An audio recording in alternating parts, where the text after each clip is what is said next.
Hello crafty friends, it's Shana from ShanoukiArt. These envelope style foldies that hold ephemera are super easy to make. The base is made exactly the same from half a piece of 6x6 paper, and each one can be embellished in a different way, and then you just fill it with your ephemera and you can use it in your junk journal or send it as a happy mail. This one with an eyelet on top and a piece of fabric looks a bit like a tag, and you can use either double-sided paper or single-sided paper. A great way to use up the 6x6 pads that you have piling up in your craft room. This one is filled to the brim with ephemera and interesting bits.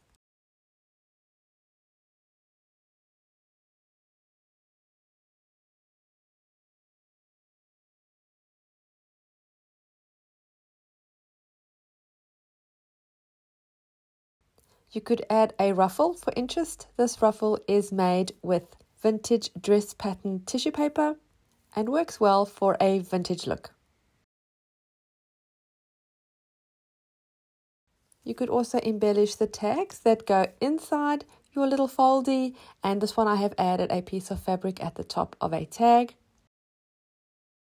If you're using single-sided paper, you can always do some designs on the inside where it is white to give it a bit more interest and so that it's not so plain. You can use a corner punch to round the top, or you can just leave it pointy. This one has a piece of calico fabric for interest and a large die-cut flower. Another idea for one-sided paper, you could stick something on the inside.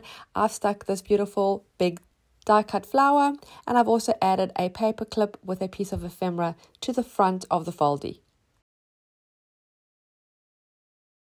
A piece of lace at the bottom to decorate this vintage style one. Filling the white one-sided with some more stenciling, and then on the front a piece of cheesecloth and a heart embellishment. This make does come with a warning. These are super addictive. Once I got started, I found it difficult to stop making them. Machine stitching also works well if you have a sewing machine. I have sewn here just at the bottom to keep it closed, and I've done some of my messy threads. You could also sew all the way around on the left, bottom and right for additional interest. I'm going to show you step by step how to make this, but it's only really about 3 steps. Like I said, it is super easy. I have made so many, I want to give some away. Watch until the end of the video to see how you could get your hands on one. So for this project, you'll need one piece of 6x6 paper, or this one actually that I have is a 6.5 by 6.5, but it all works the same. And we're going to cut it in half diagonally from one pointy end to the other pointy end to make 2 triangles. We're then going to measure the longest side and divide that by 3 and make a mark in the first third. I'm working in centimeters and it is 23 across, so I'm going to mark at just over 7.5 centimeters. Or it's 9 inches and you'll mark at 3 inches. I'm then going to take the right corner of the triangle and fold it with the point touching the mark I have just made. And then I'm going to fold the left hand side and align the point to the edge on the right. And there you go. Told you it was simple. As this is one-sided, I want to decorate the inside a little bit. I'm using my script stencil and some black ink, and I'm just going to stencil through that. You really can do anything here. And now we're going to glue it together. We're going to apply glue on the first section. I'm using a clear craft glue. You could also use double-sided tape or even a glue stick. Apply some glue and then press it over to stick it down. Apply glue on the second piece and fold that over too. I'm going to use some bulldog clips just to keep that together while it dries. I want to embellish my little foldie more. I have a piece of black fabric. I've just torn a strip and I'm going to cut a piece and put it at the top. Very rough, doesn't have to be like a perfect measurement or symmetrical if you don't want it to. I'm just cutting a piece sort of scrumpled up, and then I'm going to run it under the sewing machine to attach it to the top of my foldie. You could also use a staple or you could glue it. I remove my bulldog clips and some of the glue has seeped slightly through. I'm just using a baby wipe to wipe that. making sure the glue is nice and dry before I start adding my ephemera so nothing sticks inside. And then really the next step is just going through the bits of what you have and adding them to your little foldie.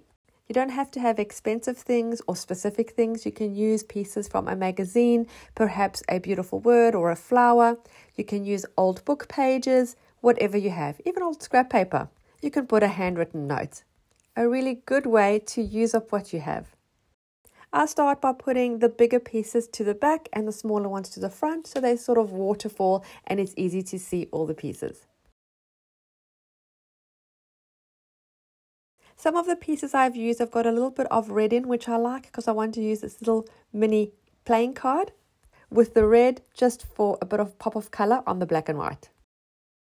And then optional, you can actually decorate the little foldie and put a little embellishment. I have this little arrow die cut that I think will go well. It's just very plain and it's black, and I'm going to stick that down. If you've watched this far, thank you. If you'd like to get your hands on one of my little foldies, I'm going to be giving 10 away as a happy mail. All you need to do is comment below. I will then randomly select 10 comments. And then on the 14th of February, which is Valentine's Day, come back to this video. Check the description box at the top and see if your name appears there. If it does, email me at shanouki@hotmail.com to claim your foldie. Just a quick note about this Happy Mail giveaway. I will never reply to your comment on YouTube with any kind of link for you to click on. Those are scammers that attach themselves to people's giveaways, so please do be careful. Just showing you some ideas of how to add these to your junk journal. You can either pop them in a pocket or attach them directly to a page with a large paper clip or a bulldog clip. I really hope you enjoyed this video and were inspired to create your own foldie and fill it up with goodies. Thanks so much for watching. Don't forget to subscribe and comment below if you would like to get one of these foldies. Happy creating, and I'll see you again soon. Bye.